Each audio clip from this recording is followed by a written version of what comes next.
Bienvenido, bienvenida. Estás escuchando Proyecto Podcast 2.0. Al día con Hadi Anani. Pues como cada fin de semana vamos a repasar las noticias más destacadas de estos 7 días. Sobre todo, cómo no, empezar por el coronavirus. Hemos tenido el récord de contagios en España, más de 93.000 casos hemos tenido el fin de semana anterior. Muchos expertos dicen que hemos llegado al posible pico, pero la verdad es que aún tenemos que doblegar esa curva.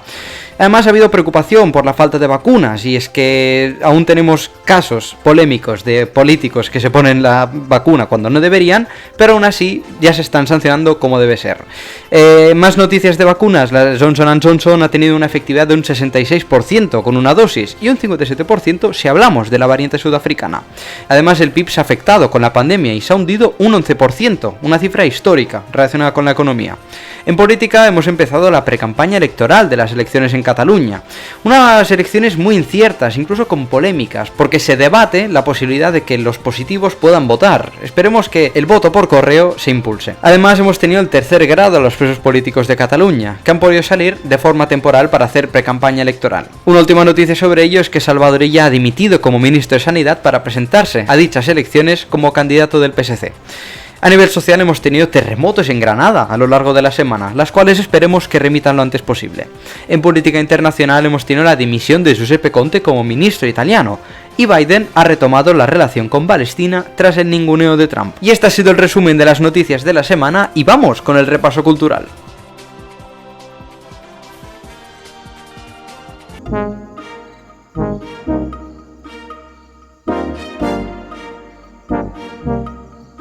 Pues como siempre vamos a hacer el repaso cultural de la semana, y qué mejor que hacerlo con mi periodista y cantante favorito, el señor Rodrigo. ¿Qué tal? ¿Cómo estamos, Rodrigo? Muy buenas. Estoy muy contento de estar aquí, me salté la semana pasada, había exámenes que hacer universitarios, pero estoy muy contento de estar de vuelta en Proyecto Hadi. Te perdonamos, ¿eh? O sea... Pues hoy os voy a traer 3 noticias, Hadi. La primera, Ibai presenta los fichajes de Ibailand, su nuevo proyecto de creación de contenido. La noticia reza en Vandal, que dice que reza así: Ibai Llanos presentó durante la noche de ayer las incorporaciones que pasarán a formar parte de su equipo de streamers, con el que espera crear contenido de videojuegos y otras materias en 2021. Es importante lo de otras materias. Antes de nada vamos a decir quiénes son los suertudos, los fichados.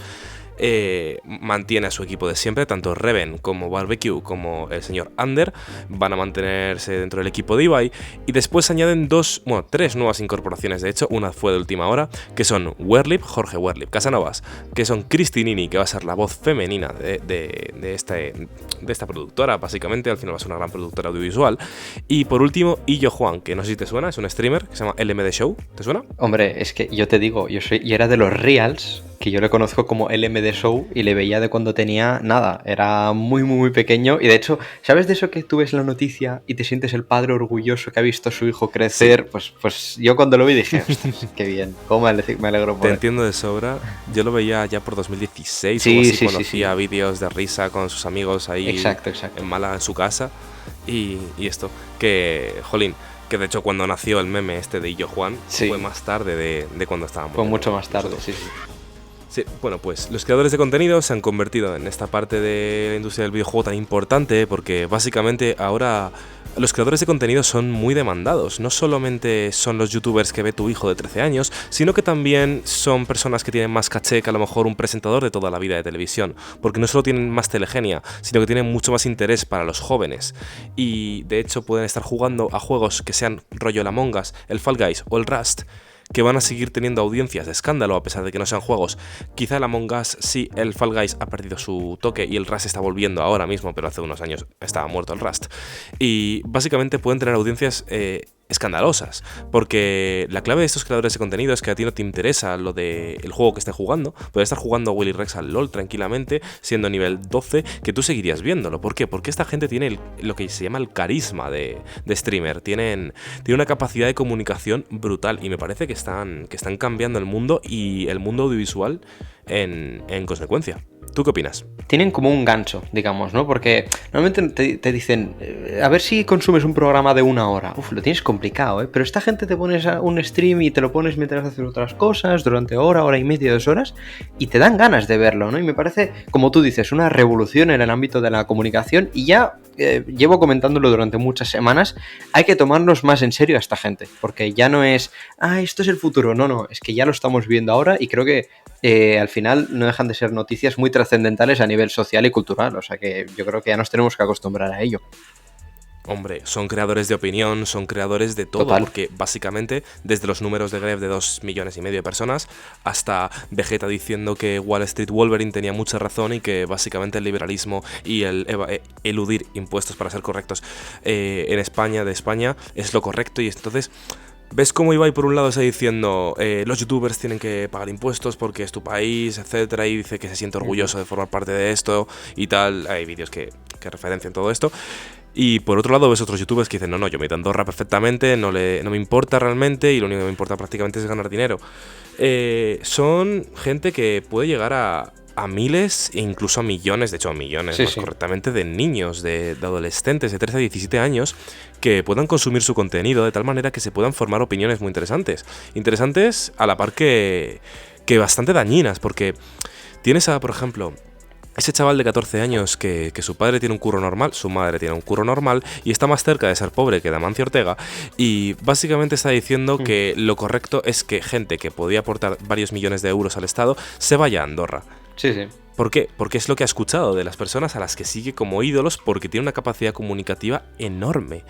La cosa de todo esto es que estos youtubers son creadores de opiniones y creadores de tendencias, y son personas que tienen la capacidad de hacer que la persona, que alguien influenciable opine exactamente lo mismo que ellos, y alguien con cierto criterio se vaya hacia ellos porque lo ve como una figura de autoridad. Eso es lo que quiero decir, que se están convirtiendo en figuras de autoridad. Y para terminar con esta noticia, querría hablar de una cosa muy interesante, que es que básicamente Ibai dejó el proyecto de G2 para montarse su propia productora, y cómo es salirte del top 3 de los esports mundiales, prácticamente del club top 3 de los esports mundiales, para montarte tu propio proyecto. No solo la de dinero que tiene Ibai, sino la de valentía que tiene a la hora de hacer ese tipo de cosas. Total, es una acción súper ambiciosa y, vamos, hay que tener como tú dices, una valentía enorme para hacer este paso, porque además, ya te digo, es muy arriesgado. Bueno, arriesgado no, pero sí que es verdad que, bueno, dejas atrás, como cuando tienes un trabajo de 10 años y no lo quieres dejar atrás porque no quieres dar un paso adelante, ¿no? Un poco algo similar, ¿no? Pero sí que es verdad que Ibai, como tiene esa audiencia ya fijada, vamos a decirlo de esa manera, que casi te garantiza el éxito, ¿no? Sí, estoy totalmente de acuerdo. De hecho, es muy interesante ver cómo, con el fin de poder hacer el contenido que ellos quisieran, por tener la libertad creativa, se han convertido en sus propios jefes, por decirlo así. Total, sí. Es muy interesante. Y ahora vamos a pasar a la segunda noticia, tras 6 minutillos de sección. Y me gustaría contaros que, básicamente, Disney ha bloqueado ciertas películas de sus plataformas por contenidos racistas. Algunas de estas cintas son consideradas clásicos de la compañía y del cine infantil. Y la noticia de semana.com reza así. La plataforma Disney Plus arrancó con éxito desde su lanzamiento y el número de suscriptores ha venido en ascenso con contenido de películas y series. Uno de los atractivos que más llama la atención de los usuarios de la plataforma de streaming es poder volver a ver las películas clásicas de Disney que han marcado su vida cuando eran pequeños. Eso es muy interesante. Mucha gente se metió en Disney Plus, como quieras decirlo, con el fin de poder volver a ver El Rey León, de ponerle a sus hijos las películas de Spider-Man de cuando ellos eran chiquitines, etcétera. Y vemos como ciertas películas clásicas han sido bloqueadas por racistas. La que más me ha llamado la atención, bueno, voy a citarlas todas, que son Los Aristogatos, Dumbo, Peter Pan y Los Robinsones de los Mares del Sur. Y bueno, básicamente, película que más me ha impactado, quiero hablar de dos cosas. Primero, la película que más me ha impactado de estas, Peter Pan, porque Peter Pan era mi película favorita de pequeño, y el otro día estuve hablando con mi chica, que estuvimos reflexionando sobre este tema, y le dije, es que el problema no está en la película, el problema está en la interpretación que da con sus padres de la película. Yo he visto Peter Pan 200.000 veces, y nunca se me ocurrió pensar que los indios eran peores, nunca se me ocurrió pensar algo de ese tipo. Sencillamente veía que los indios eran tal y como me los pintaba Peter Pan, que era como el estereotipo con el tipi, las plumas y todas estas cosas, Pero eso no es negativo en tanto en cuanto un niño no va a tener la maldad, ni la conciencia política, ni la conciencia social para entenderlo. De hecho, ¿cuántas veces vemos películas de Disney siendo ahora ya mayores y decimos, ¿cómo puede ser que veamos estas cosas con la de contenido adulto que tienen, ¿no? Pero al final es que estas películas están hechas para todas las familias, por mucho que digamos que es que lo ven los niños de tan años. No, es que al final están hechos para que también vayan las familias, ¿no? Pero claro, no sé si ahora estamos muy delicados o... No sé, la verdad que... Yo creo que no es tanto que estemos delicados, sino que no sabemos gestionar las cosas malas que hemos hecho en el pasado. Creo firmemente que estas películas deberían mantenerse, y esta es la segunda cosa que quería decir, que básicamente los niños solo van a buscar el respeto entre ellos, es decir, solo van a ir aprendiendo a querer a la otra persona que tienen al lado. No van a tener la conciencia social ni política un niño de 8 años para entender lo que significa el contexto del estereotipo de Disney. Esto no va a tener ningún tipo de sentido. La verdad, lo único que van a buscar es reforzar el poder de la amistad, reforzar el poder de lo infantil que representa Peter Pan, y básicamente lo que van a aprender de ello, el contenido que se van a llevar de ello, van a ser el respeto que van a tener y la aventura con el Capitán Garfio, etcétera, y las cosas graciosas de la película. Pero un niño no es capaz de extraer el racismo posiblemente inherente en las películas de Disney, y para eso, esa es la segunda cosa, están los padres. Los padres son los encargados. Quizá estas películas deberían haberlas rotulado al principio diciendo esto no representa la realidad, o alguna cosa de esas, como ponían en Assassin's Creed, que no representaba la realidad, y que había sido hecho por un equipo multicultural y de distintas religiones. Pues aquí lo mismo, básicamente tendrían que poner un disclaimer al principio de eso es importante, que los niños no piensen que exactamente es así, son películas clásicas, etcétera. Y el niño ni siquiera se va a parar a leer eso, pero el padre va a estar atento, y el padre que ya conoce esas películas va a explicarle a su niño que no es así o que sí es así, y el problema es que cuando dicen que sí es así, definitivamente no es por la película de Disney, sino es por el racismo que tienen ellos dentro, por ejemplo, en este caso. ¿Me explico? Sí, y además, ya te digo, suscribo mucho tus palabras, porque al final es lo que tú dices, un niño no se va a quedar con el mensaje racista de tal, se va a quedar con el mensaje final que tiene pues Dumbo o la peli en cuestión, porque al final pues es con lo que se queda el niño, es lo que quiere transmitir, y así lo ha hecho Disney durante toda su trayectoria, ¿no? Y sobre lo último que comentas también me parece súper interesante. Y esto, como tú bien dices, ya es más papel de los padres y de cada uno cómo lo quiera gestionar. Si le parece que es una situación que puede dejar pasar, que el niño pues se le quede la idea de los indios tal o de la religión tal, o lo que como tú quieras reflejarlo en este caso, pues es más con lo que te digo, el papel de los padres. O sea, yo creo que las pelis de Disney tienen su papel, pero al final los protagonistas en este caso son los padres. Exactamente. Los niños nunca van a entender la conciencia política y social que entienden los críticos de 30 años que están juzgando estas películas como racistas. Y bueno, llega una última sección que... Bueno, una última parte de la sección, disculpa, que soy yo. Mi favorita, ¿eh? Ay, qué ilusión. La verdad, tenía muchas ganas de contar esto, y es que la última novedad de la sección de cultura es que el artista Ro con H, es decir, Rodrigo, he publicado mi primer single que se llama Papel de Fumar, y bueno, podéis escucharlo ahora mismo. Mira, antes de ponerlo, me gustaría hacer una pequeña reflexión, porque además me acuerdo de ver La Voz Kids, no sé si era el Kids o el Senior, ahora mismo no me acuerdo. El Senior. No sé si conocías a un concursante que se llama Roser Padrós. Es un chico que... No, yo nunca vi La Voz. Es un chico que le fue bastante bien en el programa, y dejó una reflexión final que decía que a los pequeños artistas se les cuesta dar oportunidades, porque al final creo que la sociedad está muy cómoda en su sitio, y es verdad que nos cuesta decir, este chico que canta tal y cual, nos cuesta dar ese paso, ¿no? Y en este caso me viene muy bien que tú mismo saques esta pedazo canción, porque me parece sencillamente espectacular, pues dar esa oportunidad, ¿no? Porque creo que tenemos miles y miles de artistas en el mundo, y bueno, y no solo artistas en música, te hablo de pintores, hablo de todo tipo de arte. Y al final lo que decía Roser Padrós en un fragmento de un vídeo, decía, al final dedicarle tiempo a un artista que son 5 minutos, o sea, al final son 5 minutos de tu vida que le vas a dar, una felicidad extrema a la persona que está al otro lado. Y en este caso, ojalá las personas que nos escuchen te den a ti 5 minutos de su vida para hacerte a ti una sonrisa, que ya te digo yo que lo vas a agradecer muchísimo cuando tú llenes un Palau Sant Jordi en un futuro. Sí, me has dicho 3 años, tengo que Sí, en cumplirlo. 3 años Por- tengo muy claro que Rodrigo va a llenar Ujú. un Palau Sant Jordi. Muchísimas gracias, Ro, por tu sección, como siempre, un placer. Y os dejo con el temazo Papel de fumar de Ro y Laura Úbeda. Muchas gracias por todo esto y ya podéis escucharlo. Hasta luego, chicos.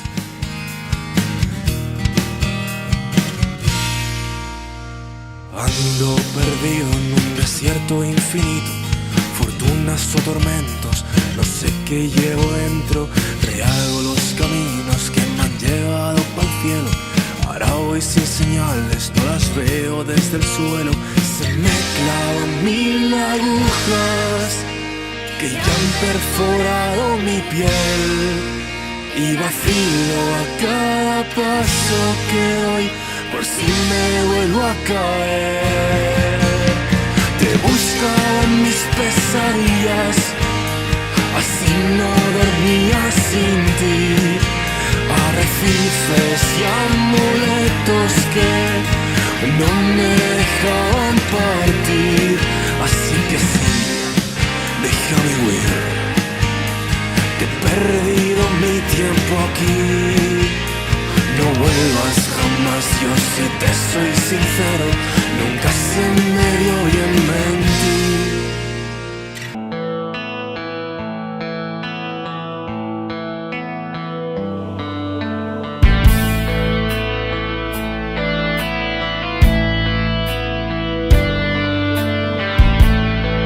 Pues estás escuchando Proyecto Podcast 2.0 y vamos a la última sección de hoy. Unas cuantas historias. Como siempre, a mi lado, Miquel Alcalde.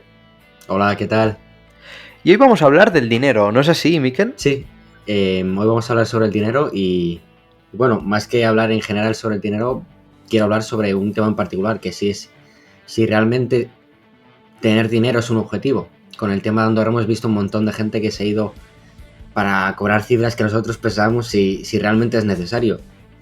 Y yo cuando he visto esto de la gente que se va a ir para cobrar en vez de 2 millones, 4 millones, yo la única excusa que pienso es que si tienen proyectos que requieren de ese dinero. Pero no pienso que ellos se van a ir a cobrar dinero porque sí, ¿sabes? Yo pienso que tal vez tiene un proyecto o un objetivo a largo plazo que requiera de ese dinero. Sí, ¿no? Un poco lo que yo reflejaba la semana pasada, ¿no? Que decíamos que Ibai tenía un vídeo viral que decía yo, aunque me quede o me vaya o lo que sea, voy a tener dinero de sobras, ¿no? Igual Ibai, pues es una persona muy acomodada en ese sentido, y yo, sinceramente, como decía la semana pasada, estaría un poco en la posición de Ibai, pero sí que es verdad que eso, ¿no? Al final dijimos que no veíamos la necesidad de irte cuando ya estabas más cómodo, pero es verdad que es muy buena esa pregunta, ¿no? ¿Hasta qué punto es como el objetivo, ¿no? de la vida, Claro. por así decirlo? También es verdad, luego pienso y digo, es que al final vivir un poco ahogado, por muy humilde que pueda sonar, ¿no? Sí. Es un poco... Debe ser muy duro, ¿no? Vivir, vamos a decirlo, con un sueldo 1000eurista, teniendo todo lo que tengas que pagar, ¿no? Pero bueno, me parece muy interesante. Yo me hice una pregunta una vez, que también se lo hago mucho a mi hermana, por ejemplo, que es si te dieran 1 billón de euros ahora mismo, ¿seguirías haciendo la carrera? Es lo que le pregunté. Yo no. Yo No. contestaría que no. ¿En serio? A ver, es cierto que al final la carrera es al final es un aprendizaje, como lo es pues en la escuela o un curso o lo que tú decidas hacer. Pero al final, siendo sincero, es que al final te dan 1 billón de euros y que ya te da, no sé si para toda la vida, pero para muchos años, vamos, Sí, seguro. Pero ¿qué haces en ese tiempo? Pero es que- Nada. A ver, Nada. seguro que habrá cosas. Yo ya te Claro. digo, a mí la carrera me gusta mucho y si estoy ahí es porque me gusta. Pero también tengo otras, no sé, tengo muchas vías. Siempre digo que quiero aprender euskera, por ejemplo. Pues Pero no nunca sé. te ha pasado un verano, por ejemplo, que tú estás sin hacer nada en verano y de repente dices, buah, quiero que llegue ya el cole para que haya una rutina. Sí, eso está claro, pero es que yo creo que con todo el dinero que vas a tener, yo creo que rutina vas a tener de sobras, eso te lo aseguro. Si no es en forma de viajes, en forma de un montón de cosas, ya te lo aseguro. Es que yo no pienso así, yo si me diera 1 billón, haría todas las películas posibles. Madre mía, invertiría en tantas cosas eso.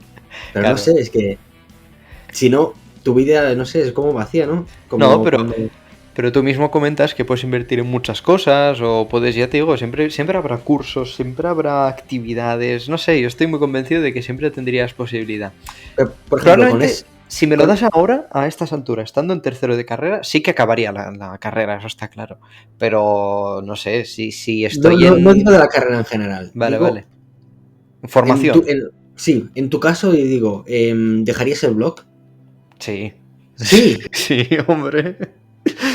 No te creo. Demasiado trabajo. Pero ¿con qué llenarías tu vida? Es la pregunta. ¿Con Lo que qué? te digo, llenaría haciendo cursos, lo llenaría haciendo... Mira, dinero para hacer viajes tendría de sobras. Haría tours, no sé, un tour por Sudamérica, un tour por, no sé, un tour por Europa, no sé. Siempre habría forma. Y yo estoy muy convencido de que... Y bueno, y te digo otra cosa más. Invertiría mucho en comprarme cosas que nunca podría haberme comprado antes. Caprichos, cosas que me gustaría probar. Siempre muestro pero- mi pasión por los gadgets Pero eso no te tecnológicos. llena. Por ejemplo, un ejemplo de Elon Musk, Sí, creo que ya es el más rico del mundo. sí, ya lo es, sí. El pavo tiene otros objetivos y se le nota. Se le nota mucho porque tiene un objetivo creo que tiene invertido no sé cuánta pasta para el cambio climático y para intentar a largo plazo encontrar vida en Marte, en plan, poder establecerse ahí. Pues tú mismo Él lo tiene dices. objetivos. Él tiene objetivos a pesar de tener dinero, ¿no? Claro, pero tú mismo lo dices. Al final tú te estableces objetivos distintos a si estás en una carrera, ¿no? Y yo creo que la visión, la perspectiva que tienes tú de la vida cambia muchísimo con dinero o sin dinero, ¿no? Al final tienes, ¿cuánto has dicho? 1 o 2 billones de euros. Bueno, el dinero que sea. Al final no vas a tener el mismo objetivo que si eres un 1000eurista o directamente eres un estudiante, porque tu objetivo desde abajo es ir creciendo. A partir de ahí, Pero si que tú ya has dinero, crecido... no. No, pero cambias tus objetivos, cambias tu forma de ver las cosas. Entonces, Eso puede ser. claro, Puede ser.